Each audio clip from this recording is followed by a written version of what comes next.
The Arkham game series is a series of 4 games that focuses on Batman and his struggle to protect Gotham from its criminal inhabitants.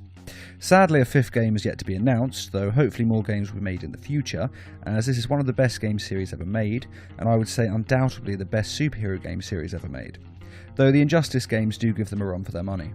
One of the great things about the games is their fantastic campaign stories, which are brilliantly written and feature a great deal of deaths, some of which are supervillains, and this is the list of the 5 best supervillain deaths. Needless to say, this video contains a lot of spoilers, so consider yourself warned, and these deaths are awarded for how entertaining they are to watch, how well they match the character's personality, and how much they impact the heroes and the stories of the game. Number 5. Black Mask.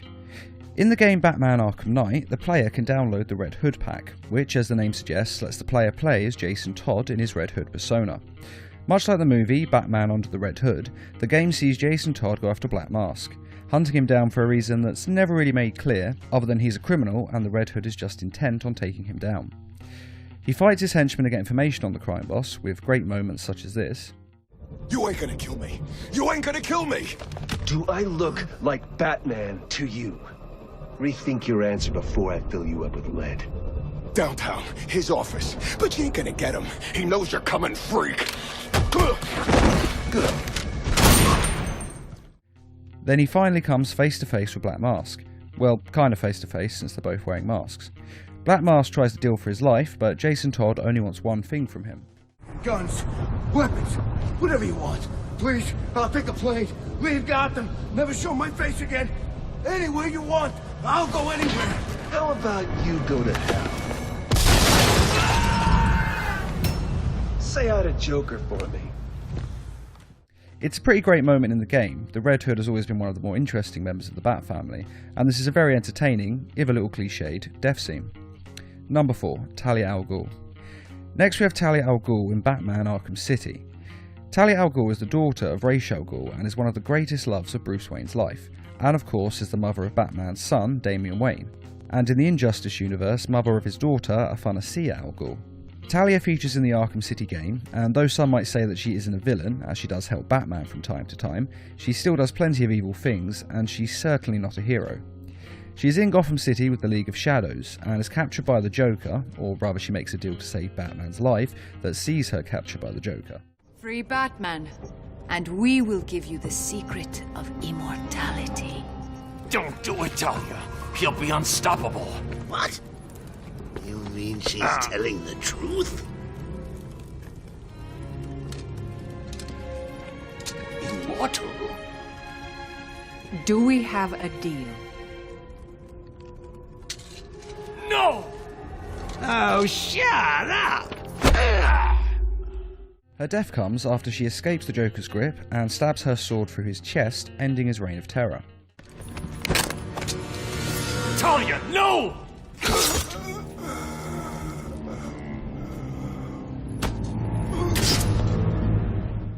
Unfortunately, it turns out that the Joker she kills is an imposter, and instead she has attacked Clayface, a shapeshifter who easily survives the sword wound she inflicted on him, as he's all but immortal.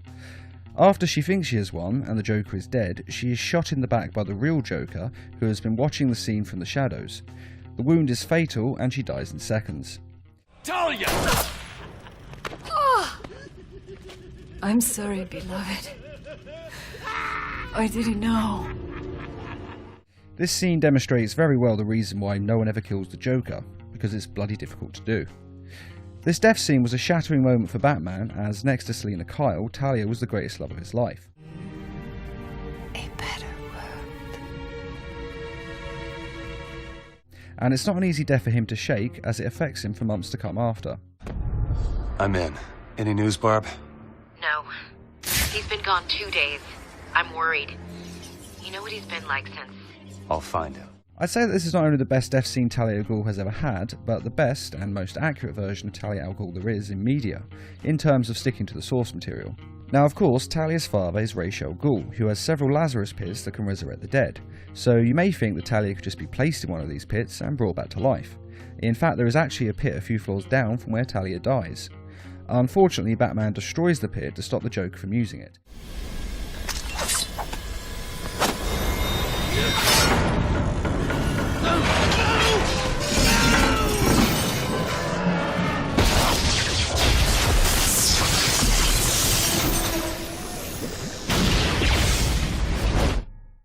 Ra's al Ghul doesn't share the Lazarus Pits with anyone, not even his own daughter.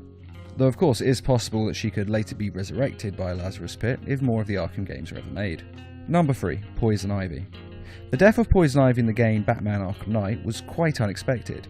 She has the power to control plants at the molecular level, which makes her an extremely powerful individual. It's such a shame that his vile toxin has no effect on me. Nature always wins.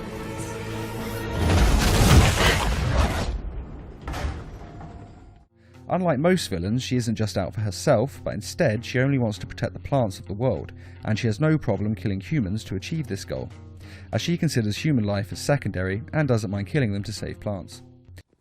Charming. But only one of us is getting out of this cell. No! No! No!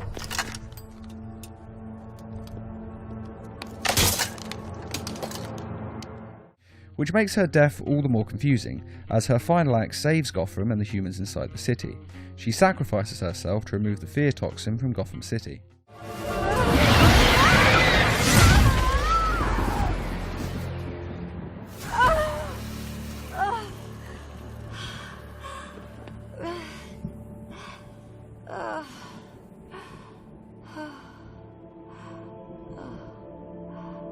Nature always wins.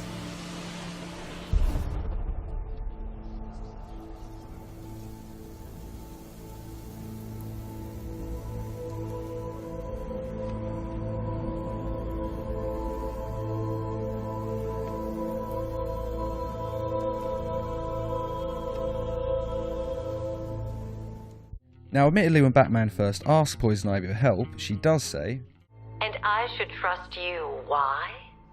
Because without your help, every plant in this city will die. so it is possible that she did this just to save the city's plants, and saving humans was just a side effect. But even still, her final act did save human lives. Of course, this doesn't cancel out all the evil acts she did in her life, but it does help. Though one question that isn't answered is the fact that Batman says every plant in Gotham will die. And the question is he going to kill them, or is it Scarecrow's toxin that will destroy them? It's never really made clear, but in either case, this is a well done scene that makes you feel sorry for the villain in her final moments, which is always a great way to watch a villain die. And without her sacrifice, then there seems to be no way that Batman could have saved Gotham City, so it's crucial to the video game's plot. Number 2. Ra's al Ghul. Having Ra's al Ghul on this list may seem odd since he dies all the time and is usually just thrown in a Lazarus pit and brought back to life. However, in the DLC Season of Infamy, in the 4th game Batman Arkham Knight, Ra's al Ghul dies for the final time. The Lazarus pit isn't working on his body anymore. Basically, he's just too old and so it's losing its effect on him. You've brought him back too many times. The Lazarus stream's all that's keeping him alive. Batman is recruited to retrieve an older version of the Lazarus pit chemical that can save his life. The rebels have found another pit, a purer source. A sample of his essence is all he would need. Batman, of course, says no, but the League blackmails him. I won't help you revive him. Then you'll face the consequences of war. We know you, Detective. You will not let innocents die. Yet you will not kill the demon's head to prevent their deaths. You will do as we ask, because your precious morality compels you to. The League of Assassins would just get it themselves, but Ra's al Ghul's daughter is leading a mutiny, and half the League follows her now and is stopping the rest of the League from getting the Lazarus Pit chemical. Now, as mentioned, Talia al Ghul is dead at this point, and the daughter leading the rebellion is Nyssa, Ra's al Ghul's other daughter. Does Ra's know his daughter fights for the rebels? The rebels fight for me. And that zombie no longer knows his own name, or the day of the week, or that his other daughter died. She tells Batman that he can give her father the Lazarus Pit chemical and save his life, or let him finally die. It's up to him. So when he goes back to see Ra's al Ghul, he has a difficult decision to make. Sir, if you don't mind, I just wanted to suggest that, given Rash's supernatural longevity, and his current state of artificially prolonged existence, not to mention the fact that he has, in essence, already died, a case could be made that, well, I swore I'd never kill. he's a dangerous, uncompromising zealot, sir. Restored to full strength, there's no telling what he'll do, or who he might hurt. Is preventing some ungodly resurrection truly the same as taking a life? What would you do, Alfred? I don't know, sir, but I'll stand by you, whatever you choose. And when he confronts Ra's al Ghul, the player is given the choice of whether or not to save him. If you do save him, then Ra's al Ghul lives, and his daughter Nyssa dies. However, if you choose not to give him the Lazarus Pit chemical, then Ra's al Ghul dies, and Nyssa lives. Though unfortunately you don't see his death, all we get is this scene. Detective. Proud of you.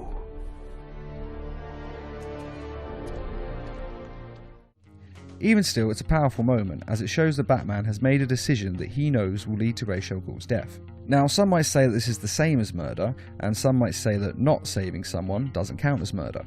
But in either case, it still makes Batman uncomfortable. And the fact that we don't actually see the death, at least in my mind, is better because Batman doesn't see the death either. He only knows that it will happen soon. And as we as the audience only see what Batman sees, it makes it a more profound moment as we're in the same position as Batman.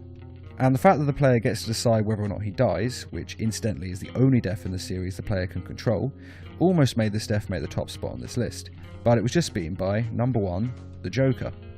Without question, the best death in the video games was the Joker's in Batman Arkham City. It was not only entirely unexpected, it was also a perfect end for the Clown Prince of Crime. The whole game sees the Joker desperate to get a cure for his terminal illness, an illness that he himself was responsible for when he injected himself with various chemicals in the first game, Batman Arkham Asylum. This left something in his blood that is slowly killing him. The Joker recruits Batman and manipulates him into getting the cure for him. Imagine sucking down that last breath knowing that Gotham is doing the same. What are you talking about? Oh, didn't I say? I've spent weeks shipping samples of my blood to emergency rooms all over the city. But in the game's final scene, Batman isn't sure whether or not to give the cure to the Joker. The Joker has just killed Talia al Ghul, one of Batman's greatest loves, along with the hundreds of others he's hurt and killed in the past. And so Batman knows that if he saves the Joker, more people will be hurt in the future by him. I killed your girlfriend, poisoned Gotham in hell. It's not even breakfast. But so what? We all know you'll save me. Every decision you've ever made ends with death and misery. People die. So the Joker is scared that Batman will not give him the cure, and so he attacks Batman to get it and stabs Batman in the arm, which causes him to drop the vial that the cure is in.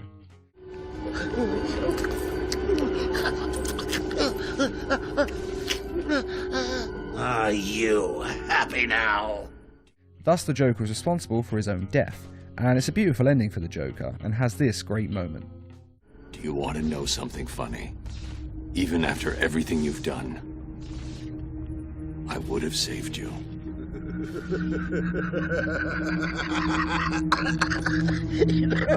That actually is pretty funny.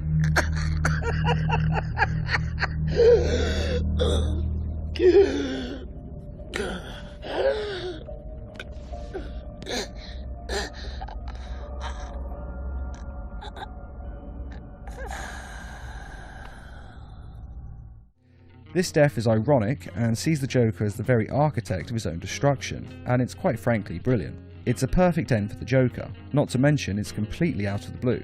During the whole time I was playing this game, I didn't for one second think that the Joker would actually be killed off, as he's such a great villain of Batman's, and I couldn't see why the game makers would possibly want to get rid of him. But they did. Though admittedly he was still in the next video game, Batman Arkham Knight, though he was still dead in the game and came back purely as an hallucination in Batman's mind. That and a few flashbacks such as Batgirl's DLC game level. It's been a blast.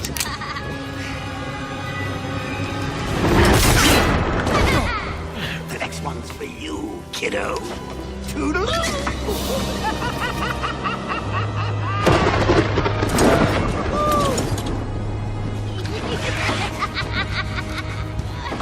Mr. J! Run!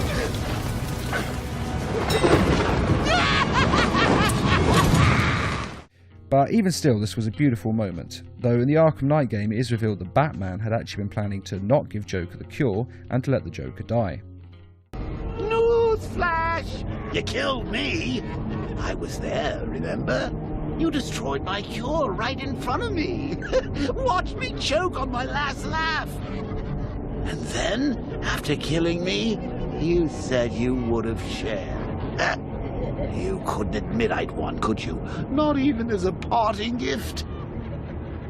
But now I'm on the inside. Ooh, we both know the truth. Yes, you've killed before, and tonight I'll make you do it again. With that being said, the Joker is a colossal liar, so it's possible this is just one of his many lies. And I certainly hope so, because as much as I've always wanted Batman to kill the Joker, I think the Joker causing his own death is a much more poetic end. And that is the 5 best deaths of the villains in the Arkham game series. Do you agree with this list, or do you think it should be a different order of deaths? And what was your favourite death in the Arkham game series? Be sure to let us know in the comments, and I'd just like to say a quick thank you to those who made this video possible by donating to the Needlemouse Productions page on Patreon. Patreon is a crowdfunding site that is helping us to bring you more videos each week and to raise funds for adapting comic book stories into short animated films.